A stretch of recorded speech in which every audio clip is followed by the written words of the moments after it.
Have you thought about it? Who are you? What do you do? And why do you do it? All right? So the first question is who you are, what you do, and then the third question is what are you looking for? Because it is just not enough to tell Agnes, my name is Rachel, I'm a language manager, I do this and I help companies do this and that. What are you seeking for? Then this is the moment to tell them, okay, I am seeking for an opportunity to grow in this area or in this skill, all right? And so we're going to quickly look at the example you have there. In this context, I've given you an example of someone who likely is working, all right? But we are students. So as a student, as you're talking to that person, you'll, for example, if you're marketing students, will likely say, my name is Grace, or my name is James. I'm a marketing student at KCA University or Multimedia University, all right? So there's someone who says they work on social media campaigns, right? Exactly. So now you have your chance here, your one chance in a million to say, I help companies tell their stories and connect with customers through content marketing and social media. All right? So you're marketing content in social media, but that's not enough. So how does it add value to me as a company? All right? So this is the CEO. You're like, I know, Agnes, today you're the star. You're the star today, so accept and leave. So we have search, and search what has been demoed to us. The team is looking to, we have what we've done, the AI demo. And so you're there, you're like, we can take this thing onto the social media. And I know how best we can be able to position this amongst the Gen Zs. And so you come and you do your pitch and you tell them, this is who I am, I tell stories, and content with I tell their stories and connect to their customers through content marketing and social media. And then what are you seeking for? Why are you telling me all this? What do you want? How could I help each other? Because not only are you adding value to me, to my company, but maybe there's a gap you see in my company where you can fill. And so you go ahead and tell them, I'm seeking an internship as a financial technology at a financial technology company where I can help them acquire new users while learning more about financial inclusion, a topic I am passionate about. So you've pointed out to a passion. So, away from the screen, you'll take a photo and then you'll digest it, right? So, a couple of things to note. One, you have to know who you are. If someone asks you, who are you? Who are you? What are your strengths? All right? What are your weak points? And what are your passions? Because that is what will help you be able to make your elevator pitch land the best way possible. Are we together? All right. My buzzer is going, so I know that we are on time. The one thing I wanted to point out that is not in that slide is a couple of things. One, remember, we've learned about communication, right? I remember in my days, one of those common courses we did was communications, right? And we know that in communication, 55% of how we communicate is body contact, body language rather, right? What is body language? I can't meet Agnes and I'm there. Hi, my name is Agnes, and no. Confidence. You look up, you look at them in the eye. Not with arrogance, but with confidence, because they don't know you. They know nothing about you. There's a book I read and I love that author. She's called Brene Brown. And she talks about a couple of things about leadership, being authentic. And one of the things she said is when you're about to talk to people, they're just people. You know, you talk with your man, of course not in the same language, but they are people like you. So have no fear approaching anyone because you think this is the CEO, they're human. They come away with it. Senor. And then remember, the second thing is beyond them being people, they don't know you. So it's a clean slate, a blank check. You fill it with as many zeros as you wish or as you can, all right? So the kind of impression you leave with them really matters. So as you do your elevator pitch, remember, eye contact. If you're nervous, there's that rule that you breathe in 3 times, deeply. You hold and you release. You breathe in again. You hold and you release. And then that helps you to compose yourself and then talk to the person. Alright? And then as you do so, beyond that, the third thing is remember to smile. It doesn't hurt, right? Don't be all stone faced and you're thinking, oh my gosh. your story with a smile. Are we together? And as you do so, please don't lie because you will be caught. Okay? So be real, be authentic. Have your 5 seconds to make an impression and use it really well. But what will help you do that if you know who you are? As you prepare your CV, as you prepare yourself for the job market, always ask yourself, what are the strengths you're bringing to the big things that you have to show that will make you, from the session we had here, stand and cut above the rest. What are the skills you've built? How can you demonstrate those skills? All right? Together. Do you have any question after that point? Anyone who has a question? Yes, please. Hi. Yes, sure. Do not lie. Yes. Most of the advisors out here, they say, don't be scared, just lie. Lying, not in that way, in the way that you're just a newbie, stepping into the corporate world, and your CV is really empty. You have nothing, you have no achievements whatsoever. So you're meeting a very senior person. In this place, Agnes, our example. So you go meet her, and the only thing you did was finish campus, got an attachment, did whatever you did, and mostly at that attachment you were not really engaged. Because there are companies that do not engage you that much. You just brought in coffee, quarter their story like that. So you're meeting her and you're like, okay, so what should I say? Now that confidence level tells you, so you just tell her about a certain project you did in class as a group, which one person did, and it was very successful. I was like, I created this and this and this. You know nothing about that project. Your name was just added, just to look more attractive and very ambitious.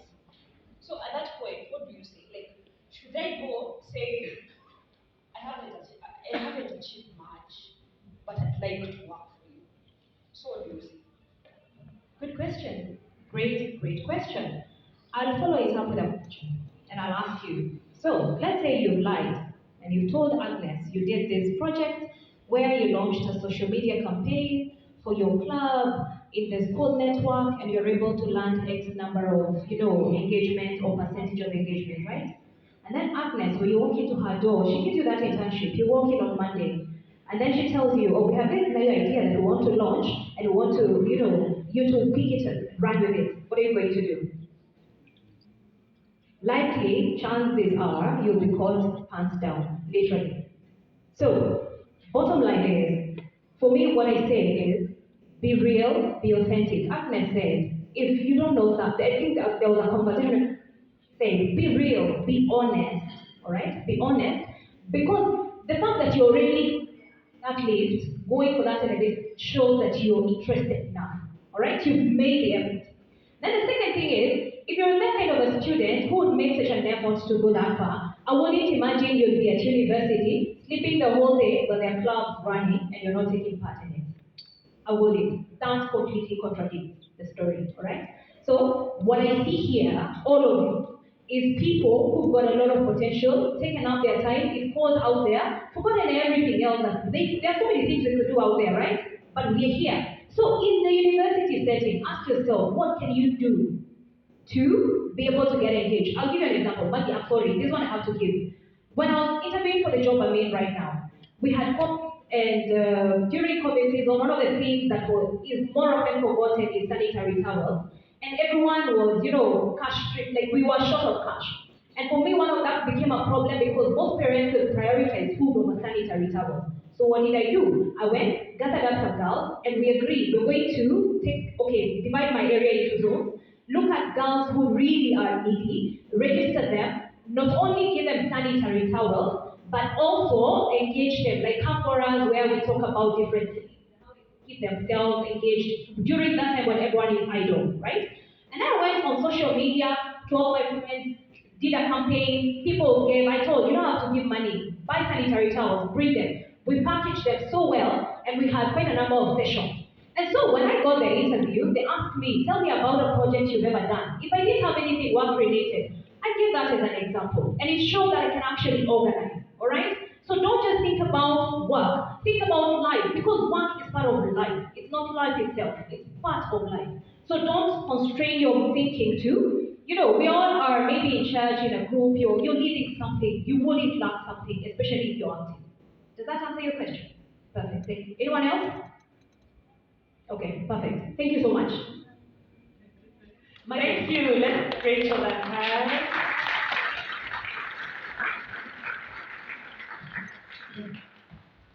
Right, hopefully everyone is fed, watered. We're going to have a really exciting discussion now to wrap up our session for the day. So just so that you know where we are, we're going to have a discussion on the interview process, which I think is the question I get the most. So, you've made it. You're in front of the interviewer, you're interviewing for an internship at Google. How do you put your best foot forward before the interview, during the interview, and after the interview? So I'm going to invite a few of my fellow Googlers, and we're going to talk about this just the way we did with the networking discussion. And then afterwards, I'm going to invite the entire Google team to the stage so that we can take any Q&A that you may have based on whether it's something that we discussed today or not discussed today. And then we'll wrap, and everybody can leave at their own pleasure. Sawa. All right, where's my interview? Skip in the house? He'll join us when he comes. Yeah, find him. Thank you. Click.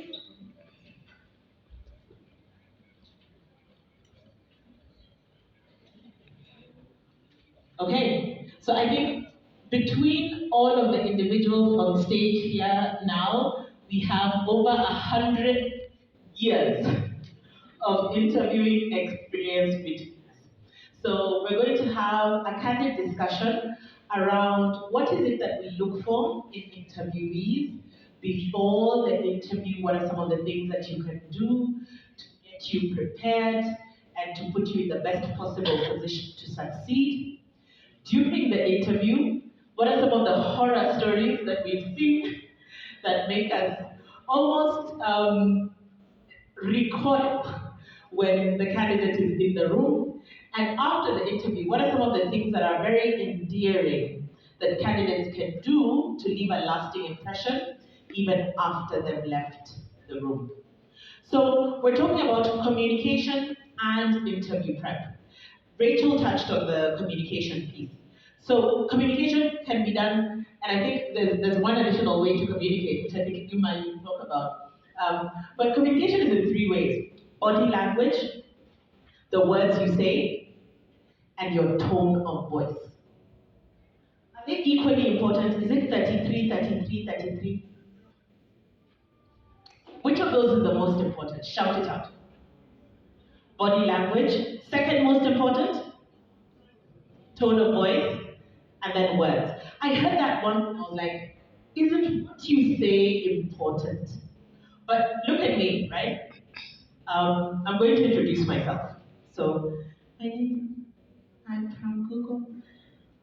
I'm a recruiter, and I'm very happy to be here today. My name is Maggie. I'm from Google. I'm a recruiter, and I'm very happy to be here today. Same words, right? Different tone, different body language. So 55% of our communication is body language. 38% is tone. What's 55 plus 38? Mathematicians in the room. 83%. So before you said a word, 83% of your communication is done. And then the words you say are only 17%. So we're going to talk a little bit about that, the body language piece, the tonal piece, the words you say, in the context of an interview. Okay? Panelists, my first question, why is it important to communicate effectively? Anyone? Okay, now I can go first. So let me start by introducing myself. I didn't introduce myself earlier. So my name is Steve Onyalo. Good written search for it with Onyalo.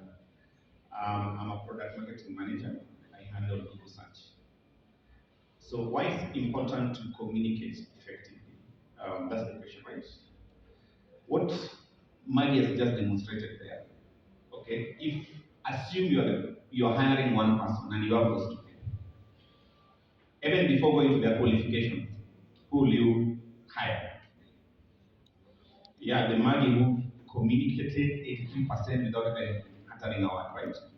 So it is important to be effective in how communicate because it serves you.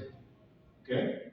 Because you are your own personal brand. No one will tell you your story except yourself.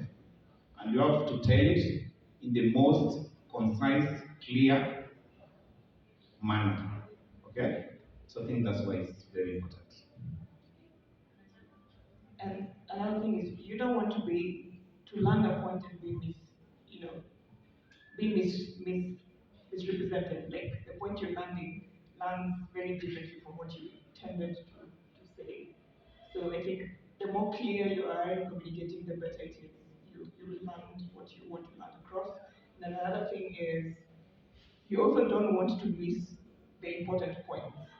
So if you're not clear, as an example, when you were introducing yourself, I didn't even hear your name. So if your name is an important thing to learn, you didn't even learn what you want to learn and make sure you could. Yeah. Good morning. My name is Ernest Kirui. I'm an Android partnership manager. Basically, my main role is to put or to see everyone having an Android phone. So I think this answers my question, right? Some of us feel that being in technology or being in IT, we don't do sales, but actually we sell every day. And selling means you have to communicate, you have to persuade, you have to convince. Talking to your lecturers, talking about your presentation that you do, communicating through your example. So it is very important to make sure that the story that you put out there is being able to be interpreted effectively and not just be interpreted in any other way because that is the important. That's why we're here. That's why we want you to talk and that's why you want to have a conversation with people that you care and just want to learn from them. I'm going to go to my next question, which I think will touch on some of the areas that you, Let, and Monica and James would want to speak to. I need to also make an emphasis on the fact that communication is not about your kizungu. It's not about talking like this and making sure that people think you're going to grow. No, that is not important. It is about being clear. It is about your body language. How are you sitting when you're in the room? I have interviewed people who they come in and it's important give a clear, strong posture, sit up straight, look people in the eye when you speak to them. It's not about the kind of English that you're using. Okay, so I want to pass over the mic to Monica, James, and Ima, and I'm going to ask you, what are some of the clear do's and don'ts when you're communicating?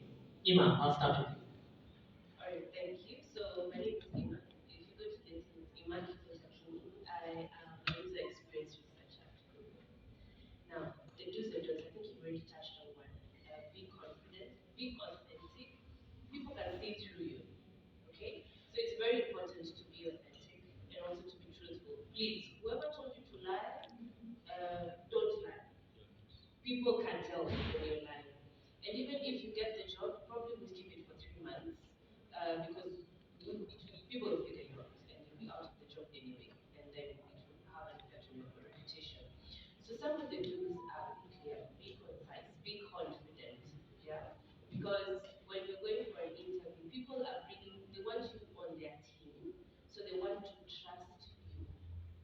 Okay? So if you convey trust, then you're more likely to have a positive outcome out of that interview.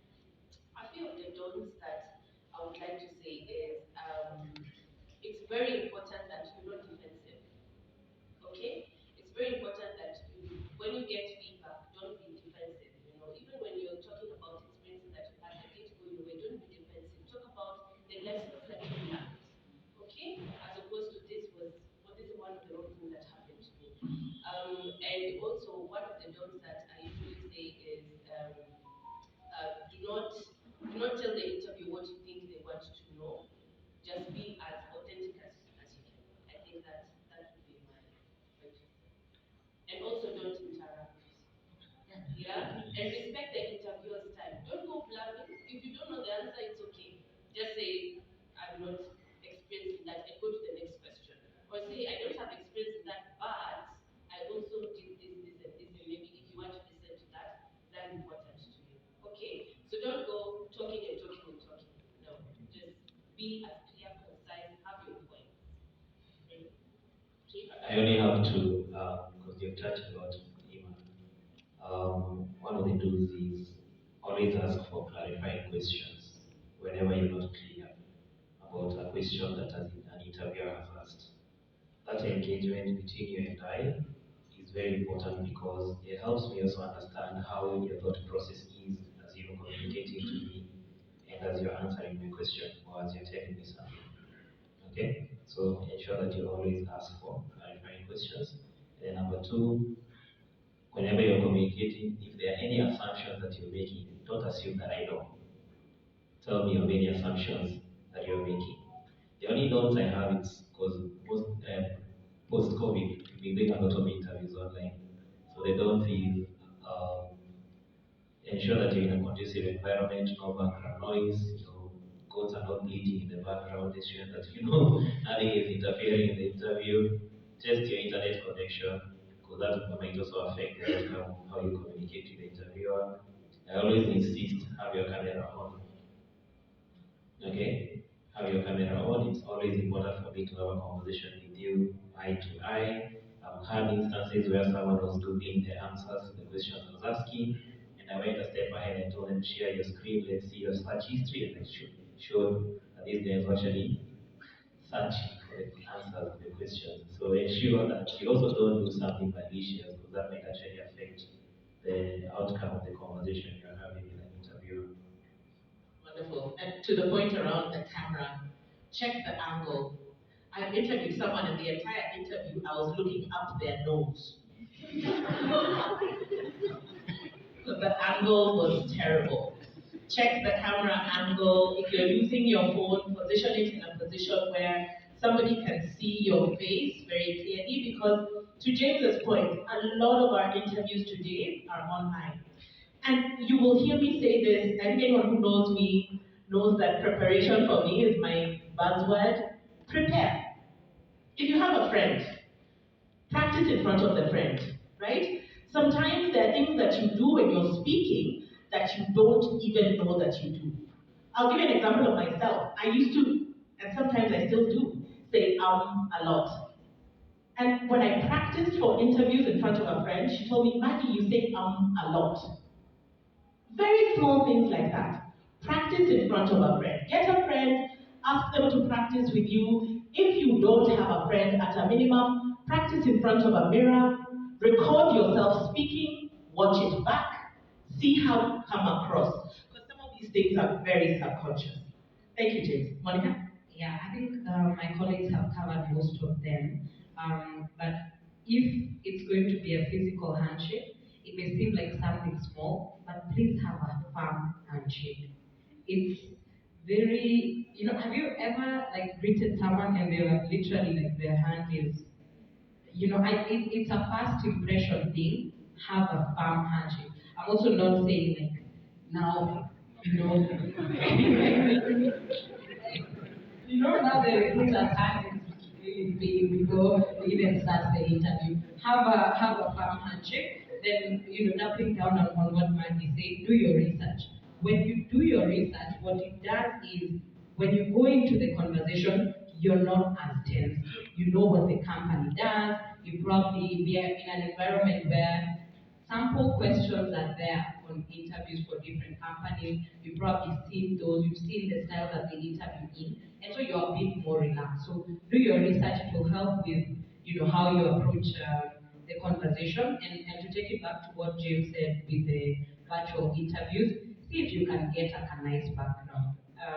Sometimes, I know we probably live in hostels, we live in, our homes that maybe you don't have the best background. You could have, there's a lot of virtual backgrounds that you can add so that the recruiter is not seeing a bed sheet, a black bed sheet at the back. So if you're not able to be in an environment where you have like a nice plain background or even, it could be decorative but nice, you can then add a virtual background to make sure that you appear professional.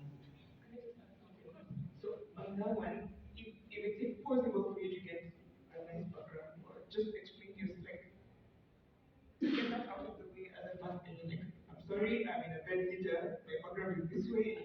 Like, let that happen. So that the recruiter doesn't have to spend a lot of time thinking about why did you bring me? Just explain yourself. Yeah. And then on the do your research before, one of the first questions I ask people in interviews, tell me, so what role are you interviewing? I just want to hear if you know why you're even here. If you can't explain that, I wonder if you did any sort of preparation. So just first of all, if it's an internship, for what? In what department? Do you really know what you're applying for? Yeah, that's a great question. Okay. So when we say virtual backgrounds, there's a lot of virtual backgrounds. Some of them are in Mombasa with water moving in the background. It should be something plain, not something, because remember, the interview is going to be talking to you for 45 minutes to an hour, and then there's water, there's palm trees moving, water. Like, also, don't go to the other extreme of that. If you can find a plain white background, or just something nice, but don't go overboard. Now your background, you're in Dubai, I don't know, you're in Hawaii, like manage that also. So that you don't say, I told you to have a virtual background that is, over the top. So manage it as well. That's a great point. I think James talked about how long he takes to scan a cover letter. I think he said 8 seconds. 8 seconds? A CV, 8 seconds. How long do you think it takes to make a first impression? Shout it out. 3 seconds. 1 second. 2 seconds.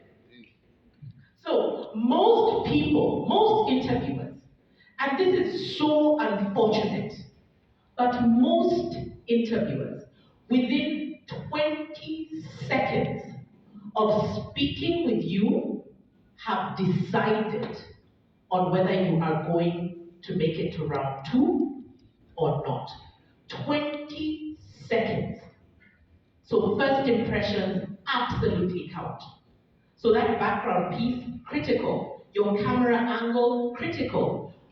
How you appear, I know it's an interview, but appear friendly, approachable, smile, confidence, body language, all of those things count. So I think that is a great segue into my next question for the panelists, and I'm going to start with you, Cliff. What are some of the things, and Monica, you mentioned a few, Najala, you mentioned a few, before the interview? So I received an email from Google. They say, congratulations, we received your application for an internship with us. We are very excited. We'd like to meet you for 45 minutes on Tuesday, the 15th of July. So a lot of people will give you some time to prepare. You've just got this email. It's Friday, the 23rd of June. What are some of the things I need to do between Friday, the 23rd of June and Tuesday, the 15th of July to make sure I'm putting my best foot forward? And please, panelists, speak to the more broader things, but also speak to the things that I need to do before, 15 minutes before the interview, an hour before the interview, 2 hours before the interview, 3 weeks before the interview. Thank you, Maggie. That's a very important question. Before I answer, I'll just give an example. When I was hiring, because I was part of the team that was sent to set up Safaricom Ethiopia, so I was leading product. So we were hiring product managers. So we have, folks come to the interview, and Anjama said that the first thing that I do is first of all to understand if you know exactly what you're going to be there for. And let me not say it's false, but he said he had applied for many roles. So he wasn't sure exactly what was interviewed for. That's things that we don't pay attention to. Okay? And what Magia said is very important for preparation. Okay? When the moment you get opportunity to interview, just know this. There were probably 1,000 CVs. Okay? Maybe only 100. Okay? Were closely tied to whatever the was looking for. And then when they went through it, at 8 seconds, maybe 20, maybe something. Then the list goes down. Maybe the people shortlisted to come for the interview are only for a role. Okay? So it's a blessing to get that particular interview opportunity. So prepare. How do you prepare? So I tell you how I prepare. Let me just leave it the example. The advantage I have is one of the folks who interviewed me is in this room. Okay? So the advantage of Google again is they tell you exactly with you and when. So you have the detail. You have the detail. So if you come there and you don't know exactly what you're looking for, it means you didn't do anything. Now, my must also get to know about this person who's going to interview me. Okay? And you can go to LinkedIn profile to find exactly this people of the and whatever. Just get to know the person. Go back to the role. Okay? Because it means you gave a CV that closely matched the role. Right? If you lied, and as Andara said, she'll pick it. Because I have a CV here and I have you. So I must make sure these two people are the same. Okay? So go through your CV again, just make sure that whatever it is you described down is who you are. Because for me, I normally have two CVs. I have an aspirational CV and I have my actual, really a ground. Okay? Aspirational, how it works, it helps you know exactly if there's something I need to study, okay? I need to get things on, I know. Because I know this I'm supposed to be the next couple of months, okay? If it is, for instance, an experience I need, it's there, I'm here, it's there, I need to do X, Y, Z after that. So make sure you first of all review your CV to know exactly that that's you. And then lastly, on that point, in terms of preparation, is to research about the company. One or two things about the company. Okay? Yes, so allow the panelists to contribute. Yeah, let me just take it from where Cliff has left. I think in addition to just preparing and just to know whether it's virtual or online, or maybe just talk about the virtual interviews, you have noticed that sometimes they will tell you at this particular time and then maybe EST. Sometimes time zones are very, very important because you can have an interview that maybe says PST, British Standard Time, but you in your mind, you will think about Eastern African Time, EAT. So you always have to make sure that the time that the interview is being scheduled also is in your time zone. You may get interviews anywhere part of this world, whether it's in the US or in Tokyo, but just make sure that the timing is important so that you don't attend an interview that maybe was supposed to be yesterday or at a particular time and you have missed it. I think also Clever's also talk about knowing the person, right? In addition to just knowing the person, know what is coming up. So for example, they close the financials, like some companies have like quarterly financial. What is your key takeaway from those? Are there any important product announcement? Were there any latest releases? Do they have maybe some announcement? And maybe you're going into join a team that are also going to be playing a better role. So it's always important to have that insight to help you to really communicate, to talk about it, to express your enthusiasm, to express your how you also want to work with the team and also maybe help them scale further. As maybe someone has also mentioned here about that preparation, making sure that in 15 minutes to the interview, making sure that your mic is okay, your camera is okay, you're ready. Always, I think there's always that tension, especially before, as you approach it. Always try to breathe in. I think that's one of the biggest things that I see helps. If you see that you're very tense, take a deep breath in and maybe like 5 seconds or 10 seconds, and always try to join in on time. So basically, maybe 10 minutes before, if it's a virtual interview, so that at least it helps you to ease up the tension. So basically, you're acclimatizing yourself, and at least you have time to now maybe blend in with the person that is coming in. So can I just add one? You need to prepare the questions that you will ask the interview. So if they tell you any question, it will be so bad to say, I'm okay. Okay? Just prepare. Don't come automatically that you have a question, but prepare prior. 100%. That is such a good point.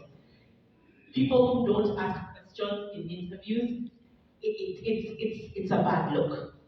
You have to have at least one, and don't ask 6 questions as well. So don't come there with a book and be like, yeah, actually.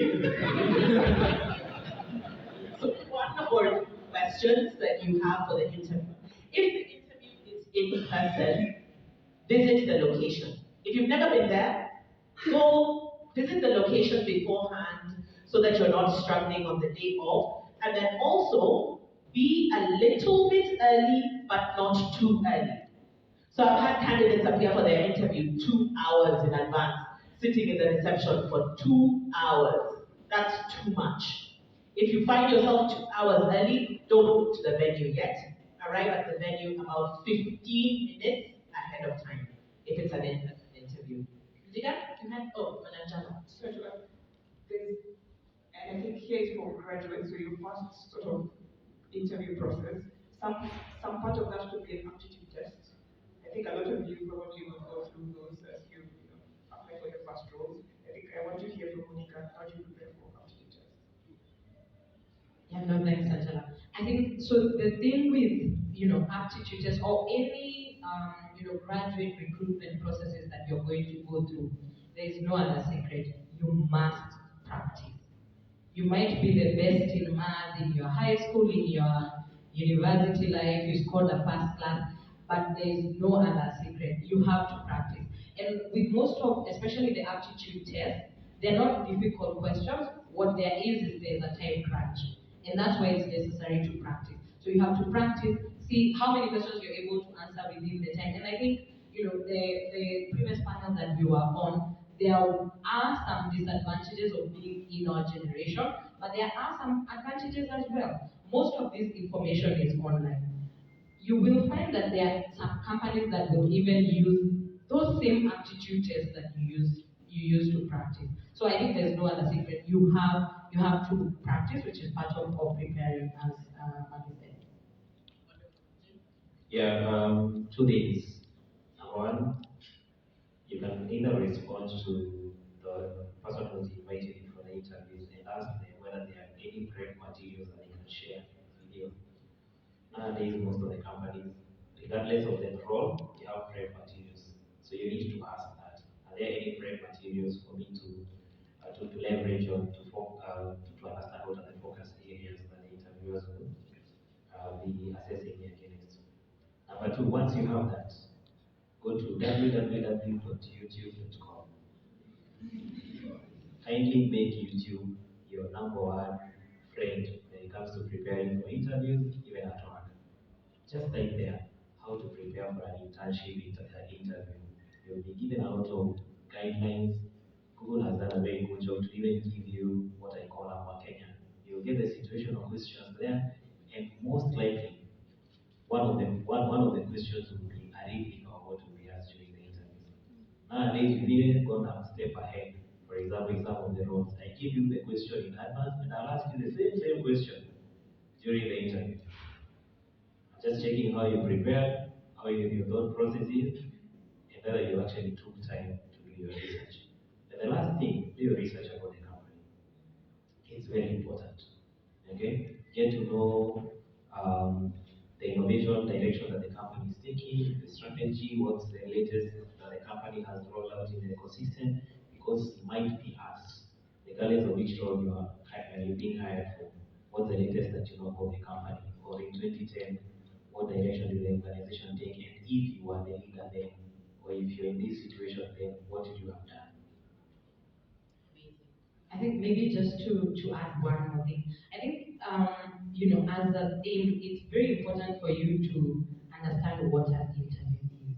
So one, it's a competitive process. That's the truth of the matter. There are other candidates other than you. And when you understand that it's a competitive process, then you need to know what you need to do to stand out.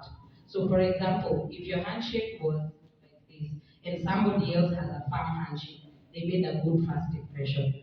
If somebody asked a question at the end of the interview and you did not, they made an impression.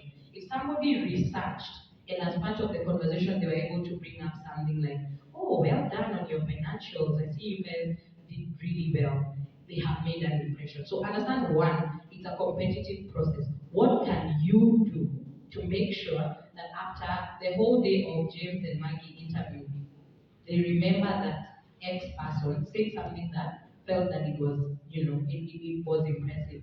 Then the second part is it's an opportunity for you to know the company, but also for the company to get to know you. So how do you want the company to know you? And I think, especially at your stage, you want to appear, or I hope that's what you are. You want to be somebody that's willing to learn. That's what they're looking at this stage. The truth is you don't have, you're not coming and saying you have 5 years of experience. They're looking for what's your attitude. Are you somebody that is willing to learn? Are you somebody that can take correction? Are you somebody that is respectful? And then, as you go higher up the ladder, it also becomes more an opportunity for you to interview the company. Does the culture of the company match what you're looking for at whatever stage of life that you're in? Wonderful, thank you. Yeah, another thing that people tend to overlook, just like an exam, you cannot prepare the day before. Okay? The day before, eat, rest, sleep. Okay? But you have to start preparing early on. Please don't make the mistake of saying, I will prepare at day two. It will not work because you will panic. So make sure you actually do all these preparations that we're talking about way, way earlier. When it comes to the actual day, you're well rested, you go through your notes, and you've done the basic work. And even when you're applying for an interview, you see what the job description is. We all have access to Google Sheets, right? Take those that job description, put every line on a Google Sheet, and then on the next column, write what you have done, on what you will do towards this. Because that's exactly what the interview is going to ask you. They won't go out of that. And just as the leaders say, when you're researching about the company, and even when we talked about researching about your interviewer, look at, based on what I know, what is my unique point of view. That is what is going to make you stand out. Because everybody's going to talk to each of these points in the job description. So you really have to make sure that you stand out. And please remember, even when you're doing a virtual interview, please dress well. Just be professional. Well, the point of dressing, by the way you present yourself is reflective of how you're. Have you ever just dressed well and then you just look good? Yes. And you just feel like, hey, I can conquer the world. So don't go into that interview. Upstairs, you have a shirt. Downstairs, you're wearing boxers. You won't feel confident.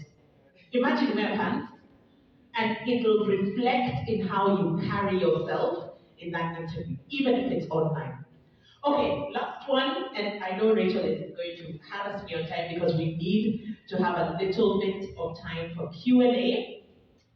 But the last question to each of the panelists, and I'm going to ask each one of you to just give one pointer, and if somebody has mentioned the pointer that you wanted to give, just pass the mic down after the interview. What are some of the things that have impressed you that candidates have done after they've been in the room? I think we've talked enough about what to do in the room. After I've interviewed, I've shaken the person's hand firmly, my body language was on point, I've answered the questions effectively, I walk out the room. Should I just walk out and go? What do I do after? Yeah. Very briefly. Practically, I received a thank you note, and the person just reiterated why they're the best candidate for that job. Yeah, similar to what Cliff has said. Also remember to thank them for their time while you're in the room before the follow-up. I think just to also add is in addition to the handshake, firm handshake, I also felt that it's also important to keep your eye contact, right? Some of the times you have seen someone is talking to you and looking down, or sometimes not really articulating the point because looking sideways might mean that you're really not honest about what you're trying to say, or the point you're trying to land is not actually the truth. So keeping the eye contact is also very important. But I think in addition to after being in the interview, there's some sectors that also fix people. And I think I'll talk about a personal experience. I have been interviewed, but I actually didn't know that I was being interviewed because the person who was actually interviewing me called me to a bar. So I'm in this bar, and he ordered his favorite. So I was like, okay, so are we doing what we normally do here? Because he ordered his favorite, I think it was a Tasca. And for me, I just said, you know what, I'll just go with the flow and did the same. Only then after I joined the company is when I realized I came to understand. I was being asked, so you met him, how was the experience? Only just to also understand that later, that is how you normally interview people. So sometimes you cannot always have to go into a room expecting that people to interview. Sometimes the setup are different. You might go to call into maybe you don't play golf, but maybe call to a golf membership, or you can be called for something, for a joint string or something that I experienced before. So you always have to be prepared for that moment, just making sure that whichever setup you're adaptable. I think maybe to Mari's point, I think one of the things that I want to is being thankful for the opportunity and also even not being getting the role, I think I was able to learn about the company.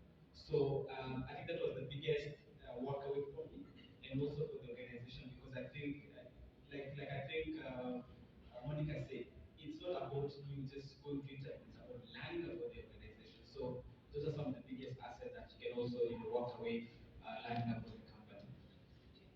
I think for me, I'll keep it very brief. We have LinkedIn. If you can find your interviewer or your recruiter on LinkedIn, please ask for connect. More likely, most likely, if unless the interview just went south, they'll accept. And through that, they're also able to monitor your activity and probably reach out later on. So LinkedIn is also something that you can use. There's something I remember, something that really impressed me by an interview I did. This person looked at my LinkedIn and so I love data on analyst. And the way they ended the interview is they said, would you be interested in the project I highlighted in my CV on a dashboard that I built on music in Nigeria? Can I send it to you for your input? It was nothing to do with the interview process, but he just said, I said, absolutely. And the person got the job. Like, that stayed with me. That he asked for my input in something that is my passion point. Also is their passion point. Amazing. And then also in the room, if you don't have a question, this is one question you can always ask. It'll take away a lot of your anxiety because after going for an interview, it's very nerve-wracking, right? When is this person going to get back to me? When am I going to get an email? When am I going to get a phone call? How long is the process going to take? Ask the question. I'd love to know what the next steps are after this. If you have no other question, that could be your question. Find out what the next steps are. It alleviates your own anxiety. It shows an interest in you progressing forward. And it also means that you have ticked the box of asking a question. Okay, Q&A. I'm going to ask the Google team, please come up if you could, so that if anybody has a question, we can stand